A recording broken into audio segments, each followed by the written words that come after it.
This episode of Nights with Nish is powered by TJE Communications, an entertainment, public relations, and communications consulting firm leveling the playing field across the globe for small and women-owned businesses.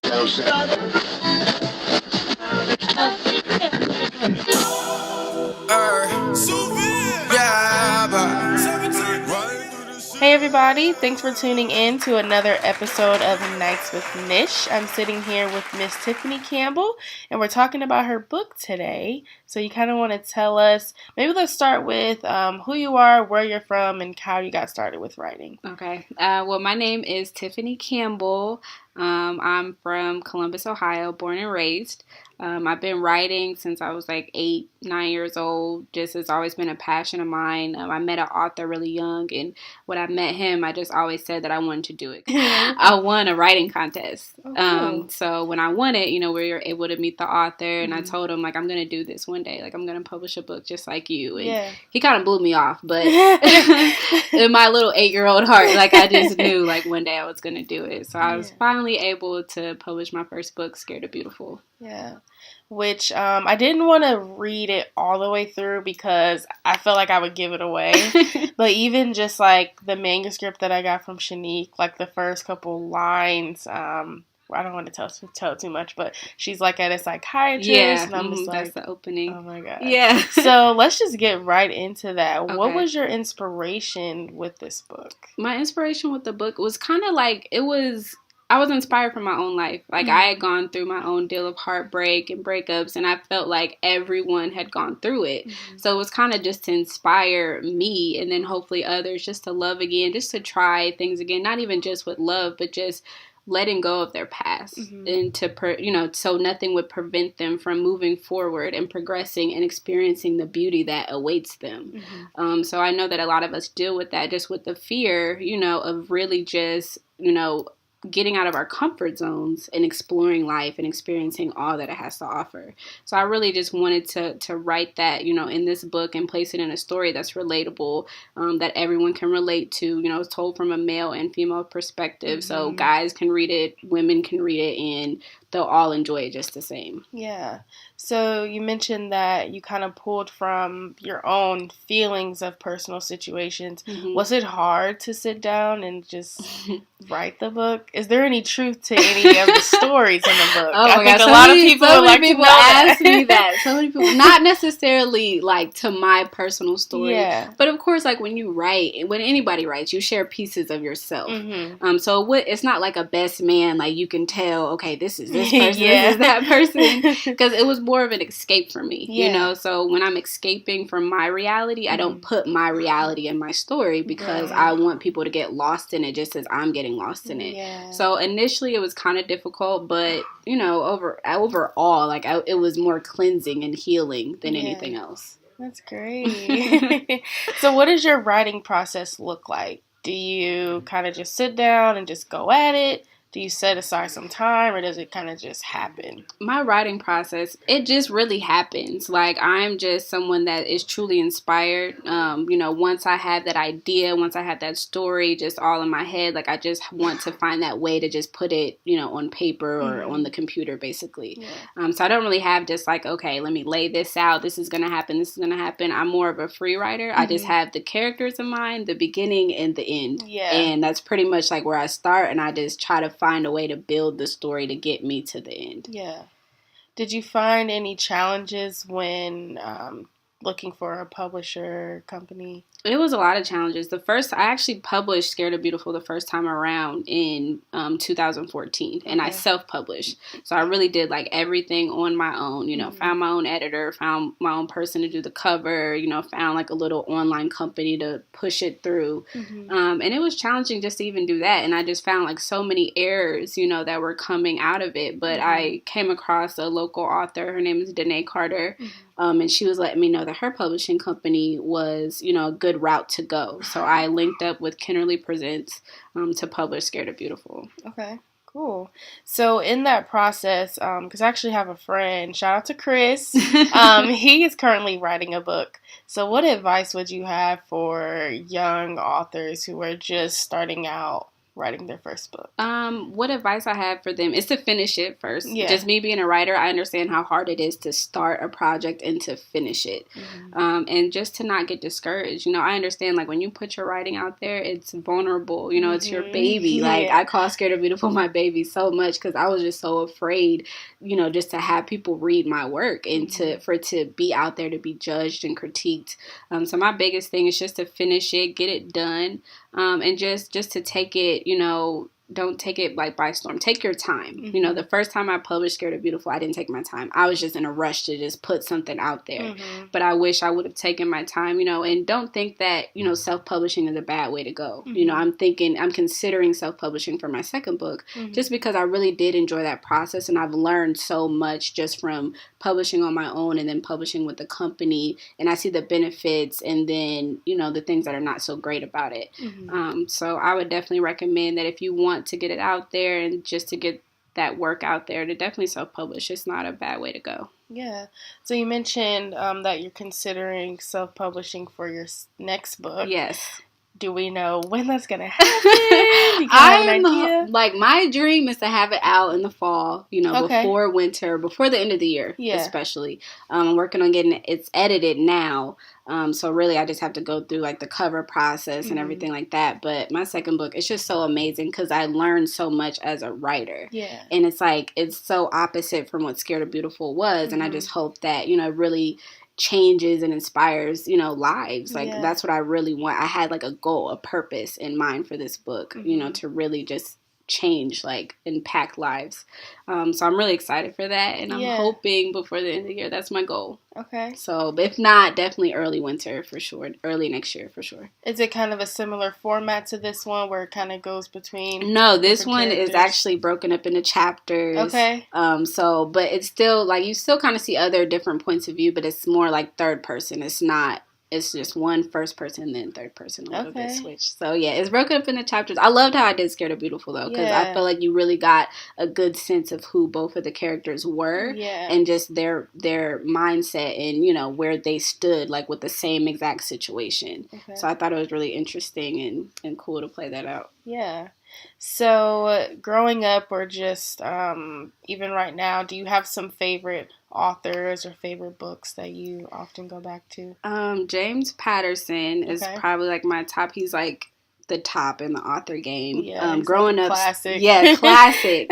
Growing up, I was really obsessed with Stephen King books. Mm-hmm. Like, I was really into that. Like, my next venture is to try the thriller, you know, idea, but maybe to mix it with romance as well. I don't think you've ever really, like, seen that too much. But, yeah, I really want to try that because I used to be so obsessed with mysteries and Stephen King and all that different type of stuff. It was so cool to me, but it just takes so much to, like, write something like that, you know? Here's an interesting question. So, if you could have any writer, dead or alive, to be your mentor, who do you think that would be? Who would it be? I would say Maya Angelou. Okay. I really believe that she paved the way for women, for Black women especially, and then just for Black authors, you know, the pioneers. Like, she won so many awards, and she'll go down in history as one of the greatest writers that we've ever had. Definitely. So she's definitely someone I would have loved to have met and to have learned so much from. Yeah. Okay.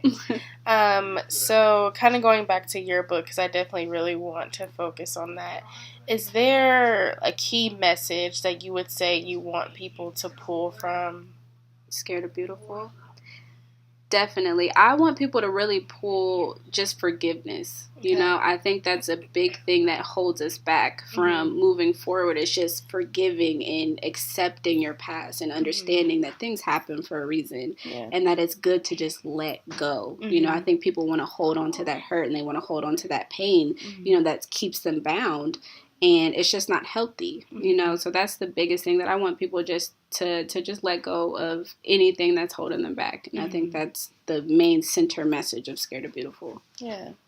When writing your book, did you experience any, like, haters or people telling you, like, I don't know, Tiffany, I don't know if you should do this. Not necessarily. Everybody that knows me and knew, you know, my gifting, like, they were excited. They were ready for me to publish. I mean, I feel like the only haters were just people that already didn't like me for whatever reason, over a guy or whatever.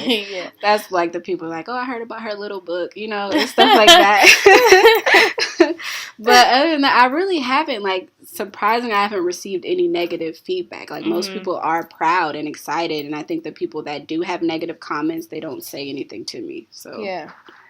So where do you see yourself in your career and your writing in the next 5 to 10 years? I see myself really I want to pave the way just for young Black authors. You know, I read a list of the top 15 on the Forbes list for the top 15 most engrossing authors, like, during this time period. And everyone on there was white. You know, I had nothing against it. You know, they were young, old, whatever, but everyone was white. And I just want to write a book from a Black perspective that can sell nationally, worldwide, you know, and that does as well as any other author would do. You know, and I feel like that's just not in our time period, in our generation. Yeah. So I definitely want to pave the way for that. That's like my dream. That's my goal. And of course, to be a bestseller. Everyone, but a New York Times bestseller. Because everyone wants to be that. That's like one of the greatest achievements as a writer that you could have.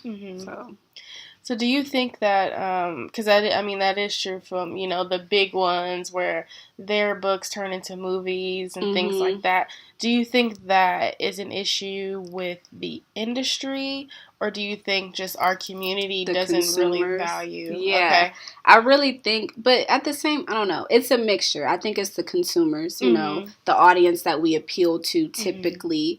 Typically when you see an urban book, you know, it's about drugs or gangs, about like things of that nature. And it's like, you come to my book, even the people that I share a label with, you know, that's more so geared towards that. And I'm writing about just love, you know, that anyone can enjoy, I feel like. But yeah, I just really think it's just the consumers, like, and that's what I've learned the most, and especially for my second book, you know, I didn't gear it towards a specific race per se. It was just more so broader, so that way anyone can read it, because I've read, you know, Caucasian authors' books, and I've enjoyed them. Yeah. Just being from a Black perspective as well. So I just feel like that can be for anyone, you know, that comes into the situation. So I really think it's just the consumers. It just, you know, the culture. I don't think we really buy books. Yeah, you know, and I don't know what that is, because I remember when I was a kid, I used to love to read. Exactly. So I don't know if that's like a generational thing. I think it may be too, because I remember being 13, 14, like, we would be excited to be at the library, to get books. We would read, you know. I wouldn't say it was like the it thing to do, but I think at that time, technology wasn't as big as it was. We didn't have so many distractions. We didn't have social media at that time. You know, that's all we had was reading and talking about it, chat rooms, you know, like that was like where we were at that time. So I think it really is like a generational thing, what's more popular now, and just what the culture wants right now. Like, it's not, reading isn't as popular as it used to be. Yeah. And now they're kind of doing a lot of different things with all the tablets that make it a little bit, I guess, more convenient for some people. Is your book currently available on any of those platforms? Yes. Okay. It's ebook and printed. So you can go to Barnes & Noble and get it, Amazon, you can order the hard copy, or you can get the digital copy, just whatever your preference is. Yeah. And I realized that the first time around, it was just ebook only, you know, because I thought that would be the preference. But when I got hard copies, like, that turned into the preference. Like, I want it signed, I want this, that. So that's kind of what that turned into. Yeah, because I recently bought a couple books in, like, the iBooks on my iPad.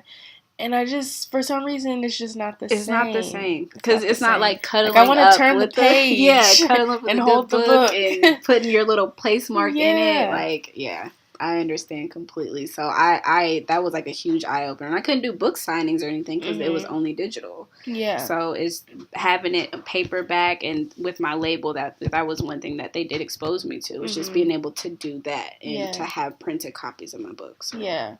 Which I think is great because, like I said, I can't get into it the same. Like, I have like 2 half-read books on my iPad that I would just wish I had a hard copy for. Yeah. So, That's great. Well, once again, can you tell us how can we find you? Are you on social media? Yes, I'm on social media. I have my own website. Okay, so great. First and foremost, you can find me on bytiffanycampbell.com. So bytiffanycampbell.com. Social media, Twitter and Instagram is written by Tiff. And then I'm Tiffany Campbell on Facebook. I think my Facebook is author Tiffany Campbell. Okay. So you can go like my page. Nice. Yeah, we will definitely make sure that we share that so people listening can do that. Good. Perfect. Well, thank you so much for taking the time to talk with me. Thanks for talking now to that because I know me, once I start talking, I will spill this whole book. So I'm like, let me just read. I'm like, nope, I gotta stop. But I'm definitely gonna finish it. I've heard it's hard to put down. Yeah. I was sitting at work. I'm like, I'm at work. I should probably do work. Thank you for reading it. Thank you for definitely gonna finish it, and we can I can do a recap and let people know. Oh yeah, that would be so cool. That would be so cool. You can do a little review, let them know, so they can know that it's out there. Yeah, that it's good. Well, thank you, Tiffany, again. Thank you, Tanisha. I really had a good time. Good. And that is another episode of Nights with Nish. Make sure you get Tiffany Campbell's book, Scared of Beautiful. The link is in the bio. Thanks, guys. This episode of Nights with Nish is powered by TJE Communications, an entertainment, public relations, and communications consulting firm leveling the playing field across the globe for small and women-owned businesses.